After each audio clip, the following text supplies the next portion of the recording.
G'day everyone, it's me Drew and let's talk about the newest Nintendo Direct.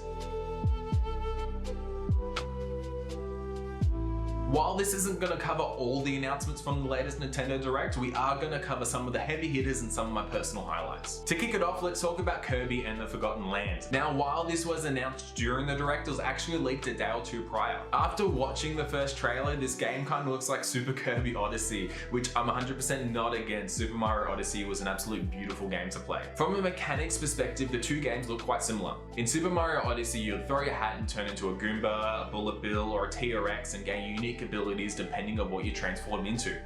It kind of looks the same, except Kirby just eats people instead. Having played Super Mario Sunshine and Super Mario Galaxy at the start of the year with the 3D All-Stars collection, I'm keen to jump back into some Nintendo open world goodness.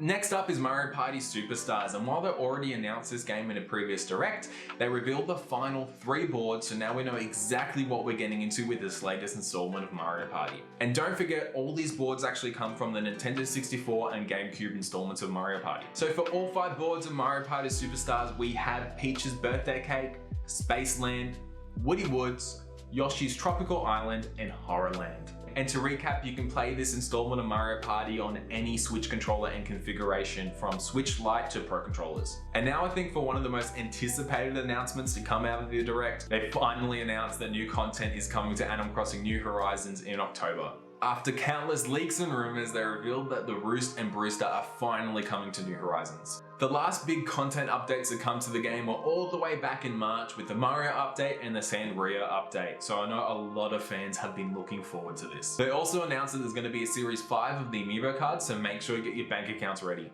Jess and I actually have a second Switch coming in the mail, so I know we're going to be jumping into Animal Crossing again very, very soon. For these next 2 announcements, I don't quite know that much about this series, but I know they're fan favorites. 4 years after it was initially announced, they revealed the first gameplay trailer for Bayonetta 3. Bayonetta came in swinging with massive kaiju fights as well as hella sick raids. And looking at the trailer, this game looks like it's going to be pushing the limits to the Switch's hardware. Next up is Platoon 3, and from the many clips in the trailer, they highlighted both multiplayer modes and single player modes in the new game. For the Turf War multiplayer mode, they highlighted new maps, new weapons, and even a mech, which was quite interesting. And for the single player mode, they showed this thing, which kind of looks like its version of Bigfoot. Next up, they announced the Nintendo Switch Online Expansion Pack membership, which includes a virtual console for Nintendo 64. On this point though, I'm actually going to record a second video for it because I have a little bit to say about it. I don't really agree with how they've gone about it. Lastly, for the strangest and also probably the most surprising announcement to come out of the Direct,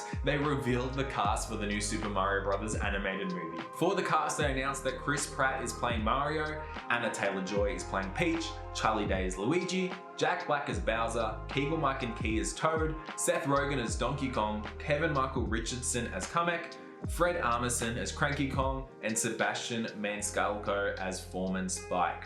But for all the die-hard fans out there, don't worry, Charles Martinet, the longtime voice actor for Mario, will have a series of featured cameos throughout the movie. While I know that this last announcement has caused quite an uproar online, I'm just gonna try and go into the movie pretty empty-minded. I mean, Chris Pratt didn't do that too bad of a job in Lego Movie, so who knows?